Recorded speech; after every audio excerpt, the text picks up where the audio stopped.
మీద అనుమానంతో వస్తారా, పూర్తి నమ్మకంతో వస్తారా? మాట్లాడాలి. కూర్చున్న వాళ్ళంతా మా మిత్రపక్షం. నేను వీడికెళ్ళి జారిపడ్డా కూడా ఇలా హ్యాపీగా మాట్లాడాల్సింది చైర్లో కూర్చున్నారు. మీకు చైర్ ఇచ్చి మా వాళ్ళ కింద కూర్చున్నారు, మీరు ఒకటి అదే నిలబడారంటే మీకు ఏదో చెప్పాలనుకుంటున్నాను. అది నాకు కూడా చెప్పారని పడుతున్నాను. కాబట్టి మీరు మాట్లాడాలి. ఓకేనా? ఇప్పటి వరకు ఏపీ, తెలంగాణ, తమిళనాడు, కొంచెం టచ్ కర్ణాటక అన్ని కలుపుకొని ఈ 4 రాష్ట్రాల్లో ఉన్న తెలుగు వాళ్ళలో 6 లక్షల మందికి ఇట్లాంటి మీటింగ్లు పెట్టారు. ఎన్ని మంది? ఒక విషయం అది కాదు, ఏ ఒక్కరిని కూడా మీరు వెస్టీలో జాయిన్ అవ్వడం లేదు. ఒక్కరిని కూడా ఏం సార్ మరి నువ్వు బిజినెస్ చేస్తున్నావు జాయిన్ అవ్వని అనుకుంటే ఎట్లా అంటే మీరు చెప్పండి. ఇగో ఈ బ్రదర్ ఉన్న టోప్ పెట్టుకొని ఫోన్ వెళ్తాయి కదా, ఈయన 4 రోజుల నుంచి బోధిన్లే అంటే డబ్బులు లేవు, ఆటోతో ఉన్నాడు. 4 days అవుతుంది, మనం మాడిపోతున్నాయి పేరు. నేను ఇప్పుడు ఆయన దగ్గరికి పోయి అన్న పక్క వీధిలో అన్నదానం పెడుతున్నారు అని చెప్పిన, ఏం చేస్తాడు? ఉరికి తినొస్తా, ఎత్తుకపోయి తినబెట్టాలా? చెప్పాలి, అడిగెత్తిపోయి తినొస్తాడు. కారణం ఏంటిది? ఆకలితో. నేను చెప్పింది ఏంది?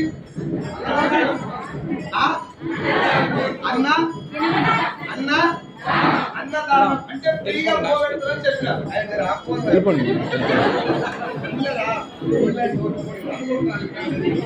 సో అన్నదానం అని చెప్పగానే ఆకలితో ఉన్నాడు కాబట్టి ఉరికి తింటాడు. నేను బతలాడాల్సిన అవసరం పోయి తిను అని చెప్పినా, అన్నం పెడతానని చెప్పినా. ఈ బిజినెస్ లో కూడా ఈడ కూర్చున్నా గానీ నిలబడ్డ గానీ ప్రతి ఒక్కరు చనిపోయిన దాకా పనిచేసే దేనికోసం? డబ్బు కోసం. జనాలు ఇక్కడ ఇంటికి రాకపోవడానికి, ఈ బిజినెస్ లో జాయిన్ అయిపోవడానికి కారణం ఏంది? పైసలు అవసరం లేకనా, ఈ బిజినెస్ ఏందో అర్థం కాకనా? ఇప్పుడు మనం ఏం చేయాలి? జాయిన్ చేయాలా, అర్థం చేయాలా? నేను అదే చేస్తాను. నీ దగ్గర ఆకలి ఉంటే నేను రమ్మనకపోయినా వస్తాను, నాకు తెలుసు ఆ విషయం. Yes or no? అందుకే ఈ మీటింగ్ మీరు కూడా రేపు పొద్దుగా పోయే జనానికి నువ్వు జాయిన్గా నీకు చెప్పిస్తా, నీ కాలు కొట్టిస్తా అని బోకు మాటలు చెప్పిన వరకు నీ టీం డెవలప్ కాదు కదా, సంఖ్య నాకిపోతుంది. ముందు చేయాల్సి గౌతమ్ బాలి సార్ చెప్పిన మాట ఇది కూడా. Just make an awareness of direction. ఈ బిజినెస్ ఏందో జనాలకి అర్థం కాక రావట్లేదు. ఇది బాగలేక కాదు, వాళ్ళకి డబ్బులు అవసరం లేక కాదు. మంచి పని చేస్తున్నాడు డబ్బు కోసం, చెడ్డ పని కూడా డబ్బు కోసం చేస్తారు. బయట మనిషిని చంపుతాను కూడా వెనకపోతుంది. అవునా కదా తల్లి? డబ్బు మనిషిని చంపడం ఈజీగా కష్టం? ఈజీయా?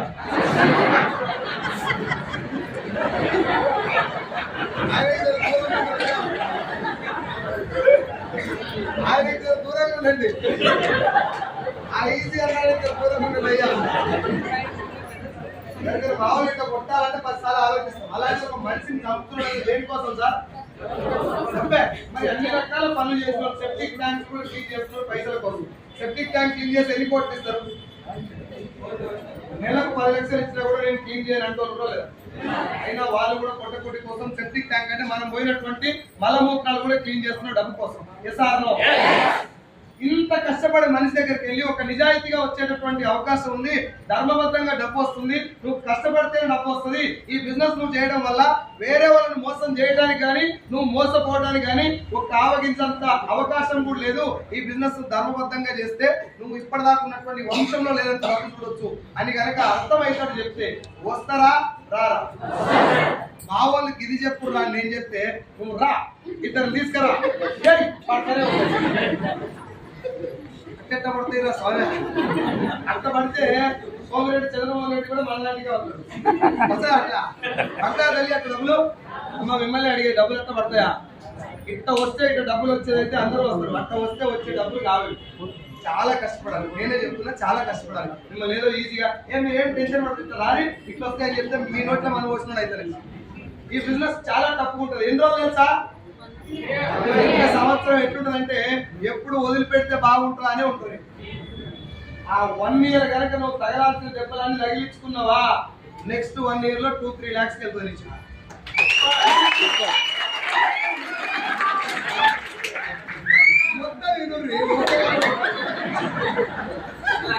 మొత్తం వినండి. నాకు 10 నెలలు పార్ట్ టైం ఫుల్ టైం కలిపితే దాదాపు 23 నెలలు పట్టిన లక్షలు రావడానికి. ఎన్ని నెలలు? నెక్స్ట్ 23 months లో ఇప్పుడు నా చెక్ 6,60,000. మొదట పిల్లర్లకు పట్టినంత కష్టం పైన స్లాబ్లకు పట్టదు. మనం పిల్లర్ల కాడ ఏం చేస్తామంటే ఈ ఒక్క పిల్లర్ లోపలికైతే ఏమైనా అనుకున్నాం అనుకో బిల్డింగ్ మొత్తం కూడా. అందుకే అల్లా తప్పగా ఉరుకులు ఆడి చెట్ల కోసం జనాలు జాయిన్ చేసి మాయ మాటలు చెప్పి వాళ్ళు ఎంత పడి పోలిచ్చి వాళ్ళు ఆగం చేయకండి. ఒక 15 నిమిషాలకు పూర్తిగా టైం వెళ్ళి ఆ తర్వాత ఎంత టైం ఇస్తున్నారో నేను మిమ్మల్ని చూసి నీకు ఎప్పుడు వదిలిపెడతారో అనిపించింది అనుకుని వెళ్ళిపోయాం. ఏది మాట్లాడు అని చెప్పి ఫేస్ చూస్తే నాకు కనబడ్డా ఒక 1 అవర్ దాకా అయిపోకూడదాం. బట్ నా రిక్వెస్ట్ ఏంటి అంటే మీరెవరు ఇక్కడ కూర్చున్న వాళ్ళు అందరూ నా టీం కాదు, అది మీకు కూడా తెలుసు. నా పాయింట్ ఏంటంటే ఎంఎస్ఆర్ అసోసియేషన్ లో మన టీంలో వేరే టీము ఆ టీం ఇంటి మన సంబంధం లేదు. జస్ట్ ఫ్యామిలీ నా దృష్టిలో ఇక అనుకోవడం మనం ఏం చేయలేం. కానీ మోటో ఏంటిదంటే జనాలకి ఈ బిజినెస్ యొక్క వాల్యూ తెలవట్లేదు. సాధారణమైనటువంటి ఒక వ్యక్తి తన యొక్క ఆలోచన తన యొక్క హార్డ్ వర్క్ కనుక ఒక సంవత్సరం బిజినెస్ లో పెడితే తన వంశం చరిత్ర మొత్తం మార్చేటట్టు బిజినెస్ సక్సెస్ తీసుకుంది.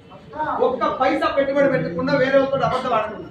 మరి ఇంత అద్భుతమైన బిజినెస్ లో జనాలు ఎందుకు దీన్ని పట్టుకోవట్లేదు అంటే అర్థం కాకనా డబ్బులు అవసరం లేకనా?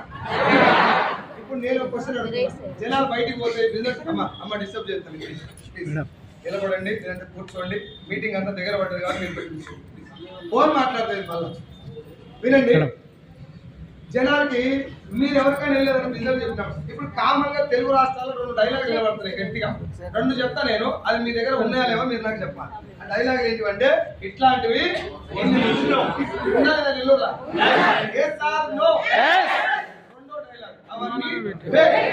నడుస్తుందా?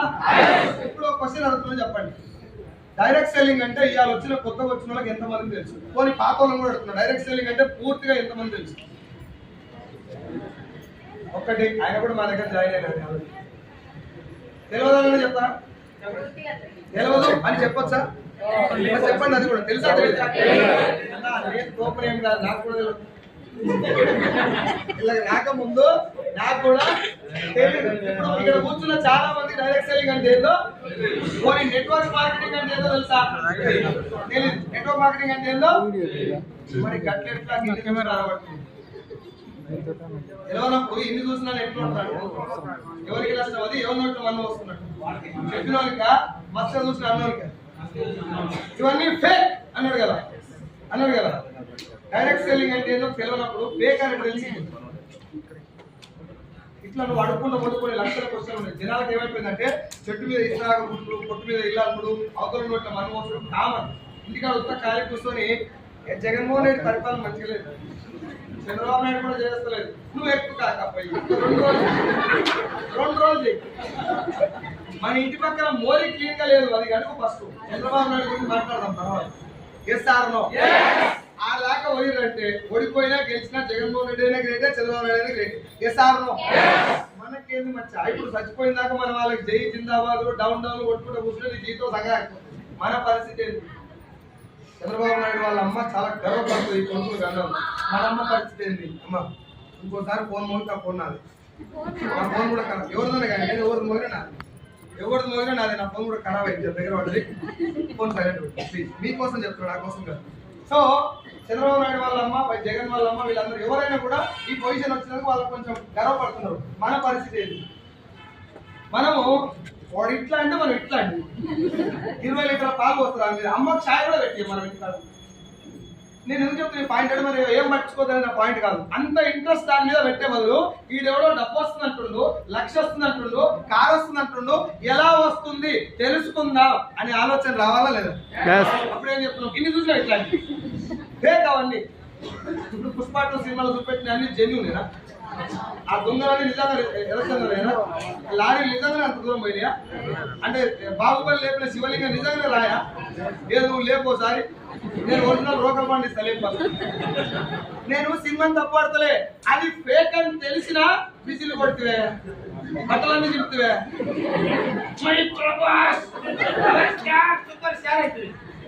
రియల్ గా నిన్ను సూపర్ స్టార్ చేసేటటువంటి సినిమా ఉంది. నేను హీరోలు ఎవరిని తప్పట్లే, వాళ్ళ డ్యూటీ వాళ్ళు చేస్తున్నారు, సినిమా చేస్తున్నారు, అది సూపర్ హిట్ కొడుతున్నారు. నువ్వు చూడు, ఎంజాయ్ చేయి, విజిల్ కొట్టు. నీకెప్పుడు విజిల్ కొట్టించుకుంటున్నాను?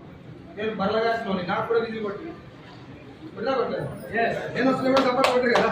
ఎందుకు కొట్టినా నాకు కానీ కొట్టించి పవర్ నాదా, నేను పట్టుకున్న బిజినెస్ దా. నేను నీకు కూడా అదే చెప్తున్నా, నీకు కూడా విజిల్ కొట్టే రోజు వస్తుంది. జరగా దీని వైపు చూడు, బిజినెస్ ఏందో తెలుసు.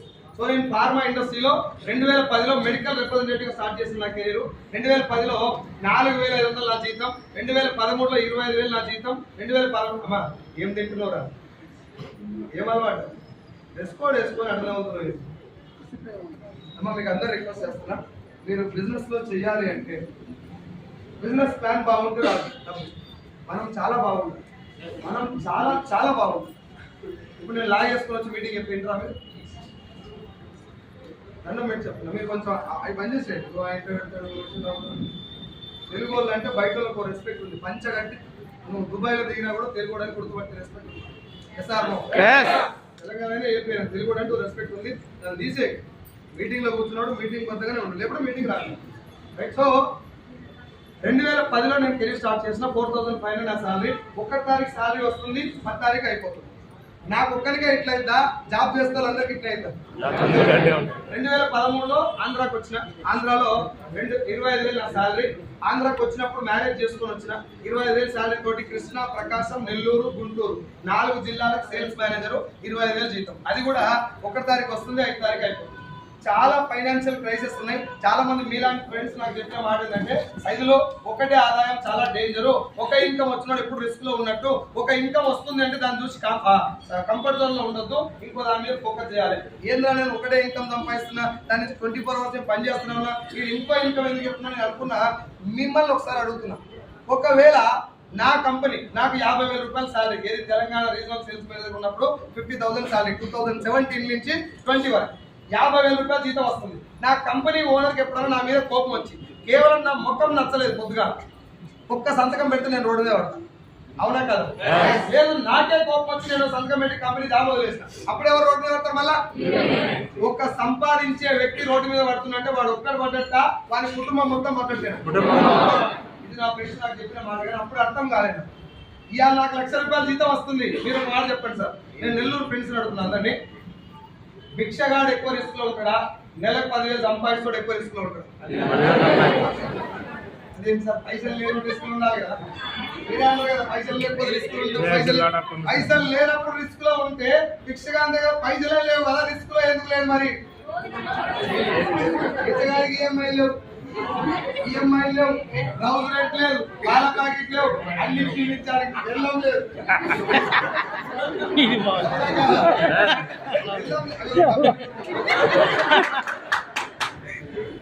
పాయింట్ ఏంటంటే బెల్లం ఉంటే ఎక్స్ట్రా పడినట్టు కాదు, ఆ ఉంటేనే నీకు సంసారం స్టార్ట్ అవుతుంది. ఏ సార్ 10,000 సంపాదిస్తుతో భిక్షగాని కంపేర్ చేస్తాం. భిక్షగాని కంటే 10,000 సంపాదిస్తూ రిస్క్ లో ఉంటారని మీరు ఒప్పుకోరు. ఏసార్ లో 10,000 సంపాదించేవాడు ఎక్కువ రిస్క్ లో ఉంటా, నెలకు 1,00,000 రూపాయలు సంపాదిస్తాడు ఎక్కువ రిస్క్ లో ఉంటాడు. అర్థమైందా కాలేదు? 10,000 సంపాదిస్తాడు, ఒక నెల జీతం రాకపోతే ఎంత అప్పు అవుతుంది? 10,000 అప్పు అవుతుంది. 1,00,000 రూపాయలు సంపాదిస్తాడు, ఒక నెల జీతం రాకపోతే అది దెబ్బ. అంటే నువ్వు ఎంత ఎక్కువ ఇన్కమ్ సంపాదించినా అది ఒకటే తిరిగి వస్తుందంటే మాత్రం నువ్వు రిస్క్ లో ఉన్నట్టు. ఈ నెల 1,00,000, వచ్చే నెల 2 లక్షలు వచ్చే అవకాశం ఉందా? నువ్వు రిస్క్ ఉండదు కొంచెం. ఇప్పుడు నా చెక్ లాస్ట్ మంత్ 4,95,000, ఈ నెల 6,60,000. 6,60,000 వచ్చిందంటే 1,60,000 పెరిగింది. నీకు 1,60,000 జీతమే లేదు, నాకు నెలకు 1,60,000 పెరిగింది. ఈ బిజినెస్ అది. నేను నిన్ను కంపేర్ చేయట్లే, నువ్వు చేసే పనిని నేను చేసే పనిని కంపేర్ చేస్తున్నా. మీరేం చిన్నపుచ్చుకోకండి. నా పాయింట్ ఏంటంటే, నేను చేసిన జాబ్ లో కూడా ఎగిరెగిరి దంచిన అదే కూలి, ఎగరకుండా దంచిన అదే కూలి. మీటింగ్ చెప్తారు సైజు నువ్వు చేయడం ఫెంటాస్టిక్ జాబ్ అంటే, నేనేం పెద్ద చేసినా నాకు కూడా తెలియదు. కాగితం ఇస్తారు, కాగితం వేయగా మనం స్టేటస్ లో పెడతాం దాన్ని, today appreciated by the company. ఎంత ఇచ్చారు? ఏం వేయాలి? అప్రిషియేట్ ఎందుకు చేస్తారు ఎరికేనా? నువ్వు బయటికి పోకుంటుంటాను. కానీ ఎవరైనా పొలిటికల్ లీడర్ ఈ పార్టీకి ఇంకో పార్టీ పోతుందని తెలిసింది అనుకో, అని పిలిచి ఏదో చైర్మన్ ఇచ్చి పడేస్తారు కదా సఫరా. అర్థమవుతుందా? జాబ్ కూడా కదా. మళ్ళా చెప్తున్నా, జాబ్ చెడ్డది కాదు, నీ బలం జాబ్ కాదు. అది నేను చెప్పాలనుకున్న పాయింట్. ఒకవేళ ఉద్యోగమే లైఫ్ మారిస్తే రజనీకాంత్ కండక్టర్ గా రిటైర్ అయిపోవాలి, సూపర్ స్టార్ కావాలి. గంగవ్వ గిన్నెలు లోపుకొని సొల్ల కాసుకుంటే చచ్చిపోవాలి, మనకు తెలిసిన గంగవ్వ కావాలి. ఎస్ఆర్ లో నరేంద్ర మోడీ ఛాయ్ షాప్ పెట్టుకొని కోమలా విలాస్ లాంటి ఒక పెద్ద హోటల్ పెట్టుకోవాలి, కానీ ప్రధానమంత్రి ఛాయ్ అమ్ముకుంటాయి. ఉద్యోగంలో జీవితం లేదు, ఉద్యోగం తప్పు. ఇది మర్చిపోతుంది జనాలు. నన్నే తప్పు పడుతుందా గవర్నమెంట్ టీచర్లు? నేను తప్పు పడలేదు సార్, నాకు చదువు చెప్పిన గవర్నమెంట్ టీచర్, కానీ మా టీచర్లు అంతా పార్టీ రియల్ ఎస్టేట్ చేసుకుంటారు. గవర్నమెంట్ ఉద్యోగం వచ్చినటువంటి టీచర్ అంటే పరమ పవిత్రమైనటువంటి వృత్తి, ఉద్యోగం టీచర్ వృత్తి. మరి ఎందుకు వృత్తి బాగలేదనా, పైసలు లేవనా రియల్ ఎస్టేట్ చేస్తున్నారు? వాళ్ళ కూతురు పెళ్లి చేయాలని కూడా రియల్ ఎస్టేట్ చేయాల్సిన పరిస్థితి వచ్చింది. నేను ఏ ఉద్యోగానికి ఏ పనికి వ్యతిరేకం కాదు, మంచి పని అన్ని మంచివే, చిన్నది పెద్దది ఏం లేదు. కానీ జాబ్ లో లైఫ్ లేదని నీకు కూడా తెలుసు, బిజినెస్ లో డబ్బు ఉందని తెలుసు, కానీ భయం తీసుకుంటదేమో పైసలు పెట్టుబడి పెట్టకుండా డబ్బు సంపాదించే బిజినెస్ ఉందని కూడా తెలియదు. మరి మీకు ఒక 2-3 విషయాలు చెప్తా, మీరు ఎప్పుడైనా చూసిరేమో నాకు చెప్పండి. 1920లో డైరెక్ట్ సెల్లింగ్ ఇండస్ట్రీ మొదలైంది. ఈ విషయం ఎవరికైనా తెలుసా? సార్ గట్టిగా మాట్లాడితే మీటింగ్ తొందరగా అయిపోతుంది. ఎందుకంటే నేను 6 దోశలు తిన్నాయ్యా. నెల్లూరు కాక సాయంత్రాలే, నెల్లూరులో టిఫిన్ మామూలు ఉండదు, 7 ఉండదు తెలుగు రాష్ట్రాలు. అందుకే వీళ్ళు 6 తిన్నా నైట్ 2 గంటల దాకా కూడా ఉంటాయి. మీరు ఉండలేరు, నాకు తెలుసు. మీకు పైసలు వస్తలేవుగా, మీరు ఉండవు, నేను ఉంటా. నన్ను భరించాలి, తక్కువ సేపటి నిలబొట్టాలంటే మీరు మాట్లాడతారా? 1920లో డైరెక్ట్ సెల్లింగ్ ఇండస్ట్రీ మొదలైంది. ఇప్పటికి 105 సంవత్సరాల నుంచి బిజినెస్ ఉంది భూమి మీద అని ఎంతమందికి తెలుసు? ఆయన ఒక్కరు నేను చెప్పినా విన్నాడు కాబట్టి 1996లో ఈ బిజినెస్ ఇండియాలోకి వచ్చింది. ఇది ఎంతమందికి తెలుసు? తెలియదు. 1996లో వచ్చిన ఈ బిజినెస్ లో మంత్రి ముంచేటటువంటి చైన్ సిస్టమ్ ను, మనీ సర్క్యులేషన్ స్కీమ్ ను గవర్నమెంట్ ఆఫ్ ఇండియా అంటే భారత ప్రభుత్వం ఈ ఫేక్ సిస్టమ్ ను బ్యాన్ చేసింది. ఇది ఎంతమందికి తెలుసు? 2016 సెప్టెంబర్ 9వ తారీఖు ఇండియన్ గవర్నమెంట్ ఇప్పుడు మనం కూర్చున్నటువంటి డైరెక్ట్ సెల్లింగ్ బిజినెస్ ను లీగల్ చేస్తూ 13 పేజీల గైడ్ లైన్స్ ఇచ్చింది. ఇది ఎంతమంది తెలుసు? అక్కడక్కడ 4-5 చేతులు వేసింది, తెలియదు. అదంతా పక్కన పెట్టు. 2014లో మన సీఎం ఎవరు? ఏపీకి చంద్రబాబు నాయుడు గారు ఫస్ట్ సీఎం అయినప్పుడు FICCI, federation of Indian chambers commerce industry, FICCI అనేటువంటి ఒక సంస్థకి డైరెక్ట్ సెల్లింగ్ ఇండస్ట్రీ గురించి రిపోర్ట్ ఇచ్చాడు ఆయన సంస్థ ద్వారా. ఈ ఇండస్ట్రీ ద్వారా మనం చాలా మంది ఉద్యోగాలు కల్పించవచ్చు, ఫ్యూచర్ లో డైరెక్ట్ సెల్లింగ్ మంచి స్థాయికి వెళ్తామని చెప్పి 2014లోనే ఇప్పుడు ఈ చంద్రబాబు నాయుడు గారు చెప్పిన న్యూస్ ఈ టీవీలో వచ్చింది. ఇది ఎంతమంది తెలుసు? మనం బిజీ ఉన్నాం కదా, ఏడు రాలేదు నాకు తెలియదు అనకు, వచ్చింది మీ దాని మీద సోయి లేదు, మనకు వేరే దాని మీద సోయింది. మనసుని తీసేసి కానీ జబర్దస్త్ నన్ను పెడితే బాగుండే. నేను నిన్నట్లే మన బ్యాచ్ మొత్తం అదే, నేను సుఖపూసలు ఏం కాదు, నేను అలానే ఉన్నాను చెప్తున్నాను. 2018లో నవంబర్లో తెలంగాణ గవర్నమెంట్ కూడా గైడ్ లైన్స్ ఇచ్చింది.